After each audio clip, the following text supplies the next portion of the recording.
One thing that people want to know is, what is the karma for the narcissist? Well, for one, I'm going to talk a little bit about the covert narcissists. Particularly, this is for all the women out there. Covert narcissists are the ultimate codependents. These are called inverted narcissists. They're often grandiose victims with grandiose inferiority. And so if you've noticed, many of you have experienced the burden of these people.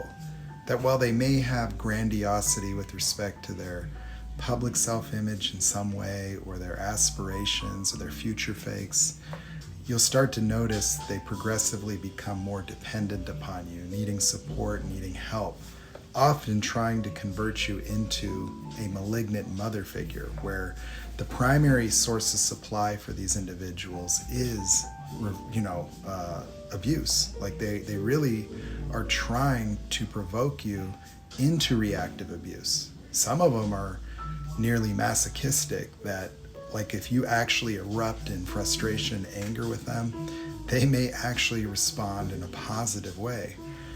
But what happens to these people? See, unlike female narcissists that may have a longer shelf life of usury, the men, there's a point in time where the future faking and the being parasitic on other people causes a lot of bridges to be burned.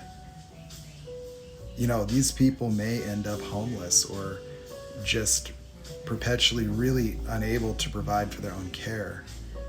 And so inverted narcissists often have operated as the supply for more malignant or overt type narcissists in the family dynamic. And their form of supply is victimhood. And what I would tell you is that, just in my limited experience, there's a lot of homeless people that I've encountered over the years in this area that occur now to be, covert narcissists that essentially are living in perpetual social victimhood. That they're likely unsavable and, in a way, perfectly adapted for that type of lifestyle where they get a lot of supply out of the sympathy of other people and are entirely dependent on the kindness of strangers as a way to sustain themselves, with no real objective interest in getting out of those circumstances. And I'm not saying that's true for all homeless people or even a majority, but it is just the case that some of you may comment here, might have noticed that when you finally had to get rid of this individual, that their life fell apart.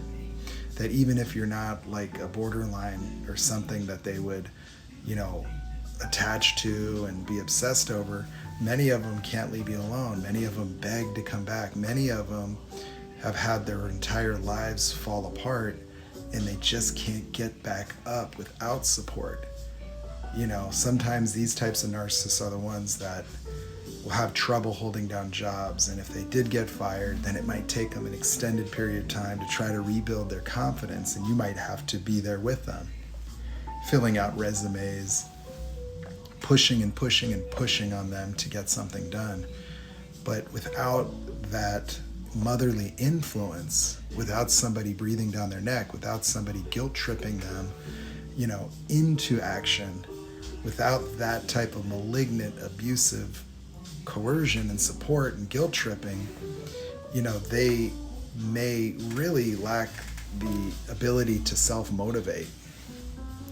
And this can be quite consequential for them. And so I think generally I would say the prognosis of really vulnerable, dependent male narcissists is the worst of them all. That once they burn all the bridges, once people figure out they're pathological liars and their families and other individuals and friends turn on them, which in some cases is inevitable, in today's day and age, being a man and, also being a vulnerable, dependent and perpetual victim, that's really a much more difficult life than women who can play to, the sympathies of men, and continue to use their attractiveness as a weapon or as an instrument to get what they want, but men don't have the same ability to garner consistent supply, especially the covert male vulnerable victim inverted narcissist, the one that's a man boy, man child that is trying to replace their mother. And so for those of you who have experienced that type, it's not a good life. It's miserable, and it doesn't get better as a function of time. You can rest assured of that, and many of you can go ahead and comment and say, yeah, I see my ex on the way to work. Some of you will say that, I know it, and some of you might find them sleeping in the front yard or in the backyard or any kind of thing. It's quite a spectacle.